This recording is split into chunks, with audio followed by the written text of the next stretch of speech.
All right, so today we're taking a deep dive into a story that's, well, significant. Yeah, it's pretty fascinating how this one case brings up so many different like complex issues, right, surrounding capital punishment. Hmm. I mean, it's not just about Sigmund's story, but like the broader context of the death penalty itself, the ethics Yeah. of execution methods, and also like the lack of transparency that we often see with state procedures. Yeah, absolutely. Yeah. Okay, so let's start with the man at the center of all this, Brad Sigmon.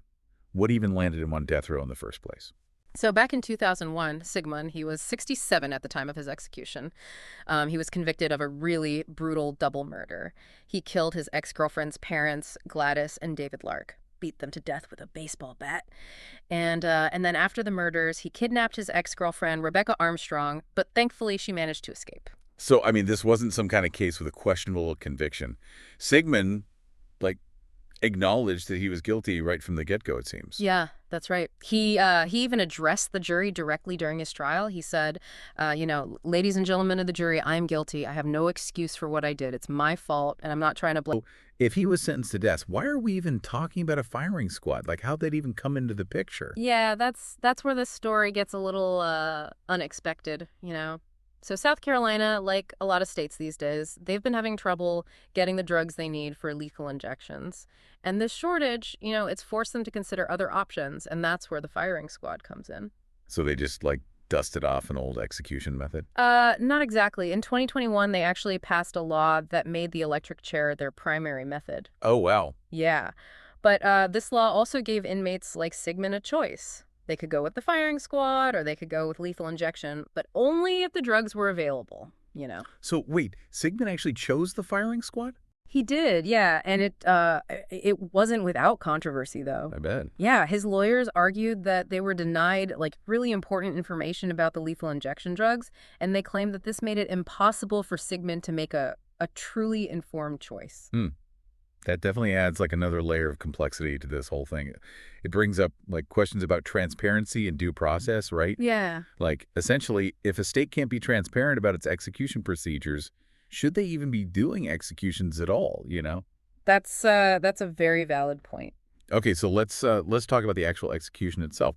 When and where did this take place? So it happened on March 7th, 2025 at the Broad River Correctional Institute in Columbia, South Carolina. But this wasn't just any execution. It was only the fourth firing squad execution in the entire U.S. since 1976, and the first one since 2010. The fourth since 1976. Wow, that really puts it into perspective just how unusual this is. Can you walk us through what happened, like, during the actual execution? Sure. So from what we know, Sigmund was strapped into a chair, a specially made chair, and they put a hood over his head. And then there were three Department of Corrections employees who volunteered for the firing squad. Each one of them had a .308 Winchester T-Tap urban bullet, and they aimed at a target that was positioned right over Sigmund's heart. Volunteered. That's That's a pretty striking detail. Yeah, it's standard procedure, for the firing squad to be made up of volunteers, but it definitely brings up a lot of ethical questions, about the psychological impact on those individuals. Yeah, it really makes you wonder about the long-term effects of, like, participating in something like that, even if it's legal and sanctioned by the state. It's a heavy burden to bear for sure. It is, and of course there were witnesses there, right? I mean, like, family members of Sigmund and of the victims too, I imagine, and reporters and attorneys and prison staff. I can't even imagine what that atmosphere must have been like. No, it must have been incredibly tense. Yeah. Were there any accounts from anyone who actually saw it firsthand? Yeah, there were two reporters, Jeffrey Collins and Anna Dobbins. They were there, and they described it as quiet, somber. They said everyone flinched, involuntarily when the shots went off. Yeah, I bet. We've talked about Sigmund's choice and legal stuff and, all the somber details of the execution itself. But before we move on, I want to make sure we talk about the victims here. How has Sigmund's ex-girlfriend, Rebecca Armstrong, who's also the daughter of the victims, how has she responded to all of this? Yeah. Rebecca Armstrong, she actually gave a very powerful statement, and it really shows how complex her situation is. She said that she doesn't believe in the death penalty, but she also believes that Sigmund should answer for what he's done. Yeah. That's gonna be a tough. I mean, it's gotta be tough emotionally to kind of straddle both sides of that. Did she talk about how the murders have impacted her life, her family? She did. She described her parents as simple country folk who were like the glue that held her family together. And, as you can imagine, their deaths ripped the family apart. And she spoke about the milestones they've missed, grandchildren, great grandchildren. It really shows like the lasting effects of violent crime, even after all these years. Yeah, it's a poignant reminder of the human cost behind all of this, even as we, dive into the legal procedures and all the ethical debates and everything. It's really important to remember that this Sigmon case, it's not just about one man and his, crime and punishment. It really opens up like a much bigger conversation, about capital punishment here in the U.S. Yeah. It feels like with every detail we talk about, we just uncover more layers of complexity. Right. So where do we even go from here? Well, I think, we've talked about like the logistics of the firing squad, all that, but we haven't really like grappled with the core issue here, the ethical dilemma. I mean, is any method of execution, firing squad, lethal injection, whatever, is it truly humane? Yeah, those are loaded questions, Yeah. for sure. And I imagine people on both sides of that debate feel very strongly about their positions. Absolutely. Yeah, opponents of the firing squad, they often bring up the psychological toll it takes on the execution team, right? Imagine having to carry the weight of, ending another person's life, even if it's, completely legal. Yeah, that's not a burden I'd want to carry. Yeah. I wonder what kind of long-term effects, that kind of responsibility has on people. Yeah, it's definitely a valid concern. And then there's the debate about whether the firing squad is even like less painful than lethal injection. Right. Some people argue that, it's pretty much instantaneous death, whereas lethal injection, well, it can be botched, and that can lead to prolonged suffering. Well, I mean, some people would argue that a firing squad is just inherently more violent. It's a more gruesome scene than lethal injection. I mean, that's definitely a perspective we have to consider. And, witnesses from Sigmund's execution, they said it was quick, solemn, all that. But We can't get away from the fact that it's still, taking a human life. right. There's no way to make that, you know, sterile or easy to think about. Yeah. And beyond the ethical stuff, there are safety concerns too, right? Didn't some experts have issues with how South Carolina set up their firing squad? You're right. Firearms experts, they've been pretty vocal about the potential dangers of doing a firing squad indoors, especially a setup they have at Broad River. They mentioned worries about like ricocheting billets and fragments, especially when you're firing multiple high caliber rounds in a confined space. Yeah, that's not a pleasant thought. The idea of those projectiles potentially hitting witnesses or even the execution team themselves. What other concerns did they have? Well, they also talked about the lack of ventilation, and the potential for lead exposure. Every time you fire a gun, it releases lead particles and other, nasty stuff. And if there's not good ventilation, it can be a serious health risk to anyone who's there. Did the state, did they address any of these concerns? Did they make any changes to improve safety? So the South Carolina Department of Corrections, they did install bullet-resistant glass between the death chamber and the witness room. Okay. And they also say they added some protective equipment around the actual firing squad chair. But they've been really quiet about the specifics, which has made some experts, pretty skeptical. It sounds like that lack of transparency is kind of a running theme in this case, huh?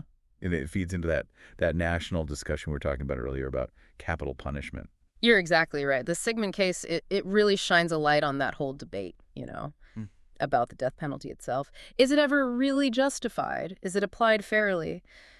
Does it even deter crime? I mean, these are questions people have been asking for decades with no easy answers. Yeah. And then there's the whole thing with, lethal injection drugs becoming harder and harder to get. Yeah. Seems like that's a problem all over the country, not just in South Carolina. Oh, it is. It's a huge problem. A lot of pharmaceutical companies have stopped supplying the drugs that are used in lethal injections because they don't want to be associated with, with the death penalty. So that's left states, scrambling for alternatives. And as we've seen, the firing squad is becoming more and more popular.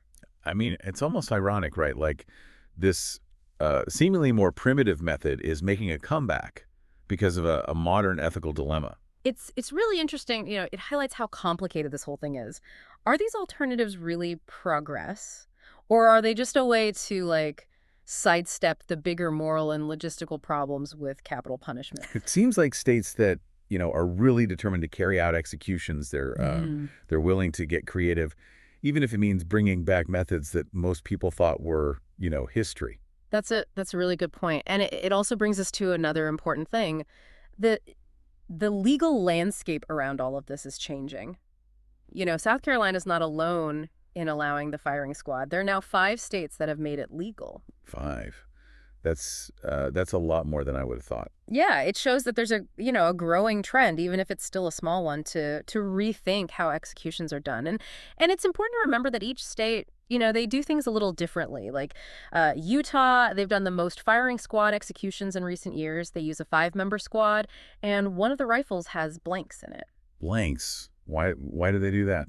Well, the idea is to kind of create a psychological buffer for the people doing the execution. So none of them can be totally sure that they fired the fatal shot. I guess that's a way to, try to lighten the burden a little, even if it's just mental. But you said South Carolina does it differently. Yeah, they use a 3-person squad, and all of them fire live rounds. And unlike Utah, where they do it outdoors, South Carolina does it inside. And there's that lack of transparency again. It's like a pattern with them. First with the lethal injection stuff, and now with the firing squad. They're just they're much less open about the details than a state like Utah. Utah has like public documents about their whole firing squad protocol. Yeah, you're picking up on something really important. It's not just about the methods themselves, but about how open and accountable they are about it all. Right. It makes you wonder what else they're not telling us. What other parts of these procedures are they keeping secret? It's a valid concern, and it shows why this whole debate about capital punishment and these alternative methods like the firing squad, it needs to be looked at carefully. Speaking of other states, you mentioned that Idaho recently made the firing squad legal, right? Are they going to start using it anytime soon? Well, they're actually thinking about making it their main method of execution. Wow.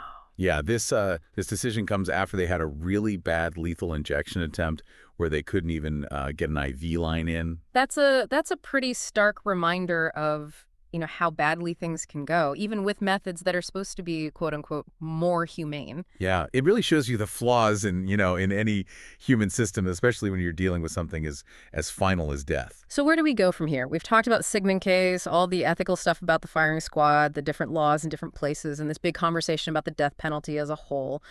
What are the key takeaways you want our listener to walk away with? I think the biggest takeaway is that the Sigmon case, it's not just some random event. It's part of a much bigger, more complicated issue that we as a country are trying to deal with. It makes us ask ourselves some really hard questions about how we define justice, Yeah, it really does feel like the conversation about the death penalty is changing, and the firing squad, maybe surprisingly, is right at the center of that. Exactly. And it's so important that we keep looking at all this, thoughtfully and with a critical eye. Well said.